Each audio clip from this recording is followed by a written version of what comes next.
Hello बच्चों। तो बच्चों हम लोग पढ़ रहे थे अपनी क्लास 10th साइंस का chapter number 2 acids bases and salts. तो आज हम डिस्कस करने वाले हैं कुछ क्वेश्चंस जो फ्रिक्वेंटली पूछे जाते हैं बोर्ड एग्ज़ाम्स में 2 या 3 नंबर में। ठीक है, तो सबसे पहला क्वेश्चन हमारे पास आता है what do all acids have in common, कि सभी एसिड्स में ऐसा क्या है कि वो उनको एसिड बनाता है।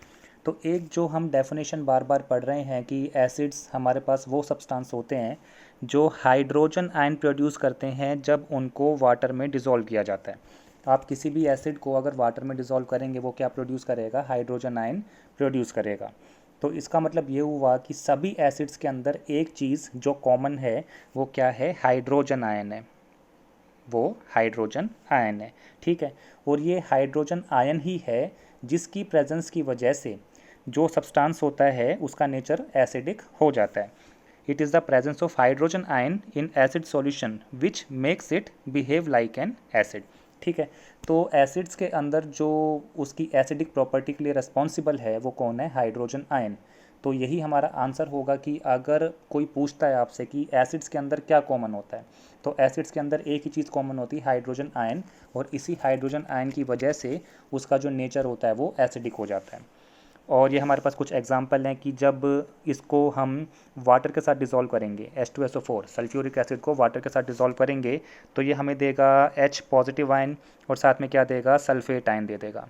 ठीक है, SO4 2 नेगेटिव। और क्योंकि यहाँ पे 2 हाइड्रोजन है तो ये हमें 2 हाइड्रोजन आयन देगा। उसी तरह से अगर नाइट्रिक एसिड की बात करें तो इसका जो एक्वस सॉल्यूशन होगा, ठीक है, एक्वस सॉल्यूशन मतलब कि जिसको वाटर के साथ मिक्स किया गया हो, तो ये हमें क्या देगा, H पॉजिटिव आयन देगा और साथ में क्या देगा, नाइट्रेट आयन देगा। ठीक है, नाइट्रेट आयन देगा। और बात है ये हमारे पास क्या होता है, एसिटिक एसिड। तो एसिटिक एसिड जब डिसोसिएट होगा मतलब आयनाइज होगा तो ये हमें देगा H पॉजिटिव आयन और साथ में क्या देगा, एसीटेट आयन देगा, CH3COO नेगेटिव। इसको बोला जाता है एसीटेट आयन। तो इन सब में भी क्या कॉमन आ रहा है, हाइड्रोजन आयन कॉमन आ रहा है कि जब इनको वाटर के साथ डिसॉल्व किया गया तो इन सब ने क्या प्रोवाइड किया, हाइड्रोजन आयन दिया। तो यही चीज़ सारे एसिड्स के अंदर कॉमन होती है कि वाटर में डिसॉल्व करने पे वो क्या प्रोवाइड करते हैं, हाइड्रोजन आयन प्रोवाइड करते हैं। अगला जो क्वेश्चन है, what are hydronium ion. Hydronium ion क्या होता है, H3O पॉजिटिव। लेकिन ये होता क्या है इसको भी देख लेते हैं एक बार। कि हमने अभी पढ़ा कि जब हम एसिड को वाटर के साथ मिक्स करते हैं तो वो क्या प्रोवाइड करता है, हाइड्रोजन आयन। लेकिन जो हाइड्रोजन आयन प्रोड्यूस हो रहा है वो उस सॉल्यूशन के अंदर फ्रीली एग्जिस्ट नहीं करता, वो सॉल्यूशन में फ्रीली एग्जिस्ट नहीं करता। तो वो क्या करेगा कि उस सॉल्यूशन में जो वाटर मॉलिक्यूल हैं वो उनके साथ अटैच हो जाता है। और जब वो हाइड्रोजन आयन उन वाटर मॉलिक्यूल के साथ अटैच होगा तो हमें देगा हाइड्रोनियम आयन। ठीक है, तो ये हाइड्रोनियम आयन कह सकते हैं या फिर आप हाइड्रोजन आयन कह सकते हैं, जिस वजह से एसिड की प्रॉपर्टी एसिडिक मतलब वो एसिडिक वे में बिहेव करता है। लेकिन अपनी कन्वीनियंस के लिए हम बार बार H3O पॉजिटिव ना लिख के सिंपली क्या लिखते हैं, H पॉजिटिव लिखते हैं। बस इसके अंदर इतना ही है, इसके अलावा इसके मतलब इतना डिटेल के अंदर इसको नहीं पढ़ना हम लोगों को। और अगला जो क्वेश्चन आता है वो ये है कि एसिडिक बिहेवियर जो शो करता है अपना, वो एब्सेंस ऑफ वाटर में नहीं करता, प्रेजेंस ऑफ वाटर में करता है। ठीक है, कि acid do not show acidic behaviour in the absence of water. ऐसा क्यों, कि हम लोग डेफिनेशन में ही पढ़ रहे हैं ना बार बार कि एसिड क्या होता है, जो हाइड्रोजन आयन प्रोड्यूस करेगा जब वाटर में डिसॉल्व किया जाएगा। और ये हाइड्रोजन आयन ही है जिसकी वजह से उसकी जो प्रॉपर्टी होती है वो एसिडिक होती है। तो जब आप उसको वाटर के साथ मिक्स नहीं करेंगे, वाटर में डिसॉल्व नहीं करेंगे, तो वो हाइड्रोजन आयन प्रोड्यूस नहीं करेगा। और जब वो हाइड्रोजन आयन प्रोड्यूस नहीं करेगा तो सीधी सी बात है उसकी प्रॉपर्टी भी एसिडिक नहीं रहेगी। ठीक है, और यही इसका आंसर है कि the acidic behavior of an acid is due to the presence of hydrogen ion which are produced only when acids are dissolved in water।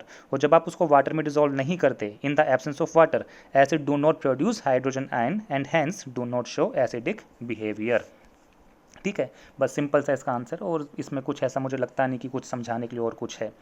और इसके लिए हमारे पास ऑफ कोर्स एक और एक्टिविटी आ जाती है कि हमें एक एक्टिविटी है शो करना है, जिसमें कि हमें ये शो करना है कि वाटर की एब्सेंस में हाइड्रोजन सॉरी जो एसिड है वो एसिडिक प्रॉपर्टी शो नहीं करता और वाटर की प्रेजेंस में वो एसिडिक प्रॉपर्टी शो करता है।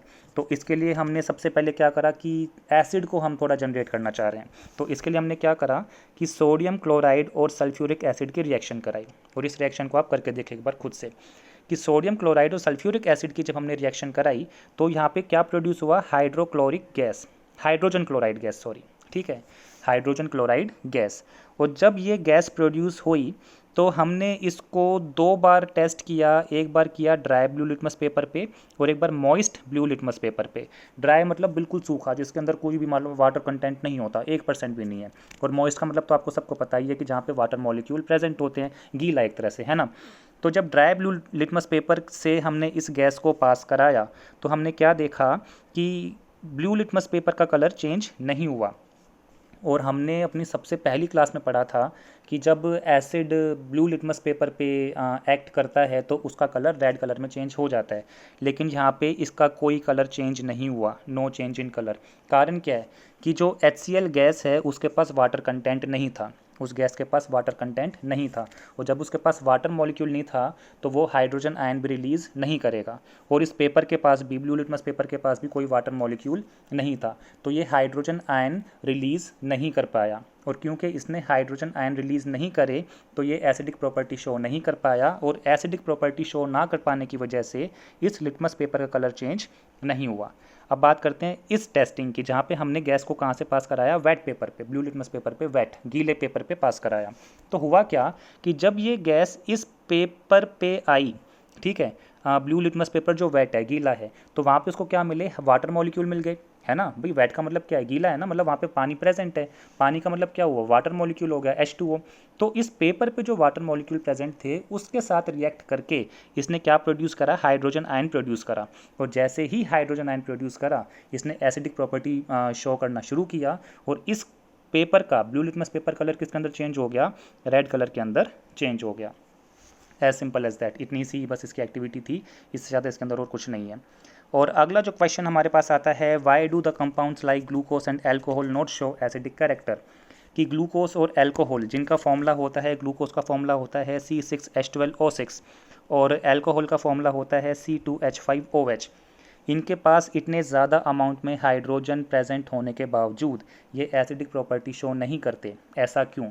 तो इसका एक ही कारण है कि जब आप ग्लूकोज को या एल्कोहल को वाटर के साथ मिक्स करते हैं तो ये हाइड्रोजन आयन प्रोड्यूस नहीं करते। अब बात आती है कि हाइड्रोजन आयन प्रोड्यूस क्यों नहीं करते। देखो, आयन का मतलब क्या होता है, ट्रांसफ़र ऑफ इलेक्ट्रॉन, कि या तो कोई एटम इलेक्ट्रॉन को गेन कर रहा है या फिर इलेक्ट्रॉन को लूज़ कर रहा है। लेकिन इसके साथ हमारे पास एक और तरह की बॉन्डिंग होती है, कोवैलेंट बॉन्डिंग, जहाँ पे ना ही इलेक्ट्रॉन गेन किए जाते हैं ना ही लूज़ किए जाते हैं, वहाँ पे इलेक्ट्रॉन शेयर किए जाते हैं। और जहाँ पे इलेक्ट्रॉन शेयर किए जाते हैं वहाँ पे कोई आयन नहीं बनता, ठीक है। तो इसका मतलब ये हुआ कि जब आप इनको वाटर में डिज़ोल्व करेंगे तो ये हाइड्रोजन आयन रिलीज़ नहीं करेगा। क्यों? क्योंकि कोवलेंट बॉन्डिंग बनाते हैं, और कोवलेंट बॉन्डिंग बनाने की वजह से ये कोई आयन रिलीज़ नहीं करेगा। और अगर हाइड्रोजन आयन रिलीज़ नहीं करेगा तो इसका मतलब ये एसिडिक प्रॉपर्टी भी शो नहीं करेगा। This is because there hydrogen does not separate out as hydrogen ion on dissolving in water.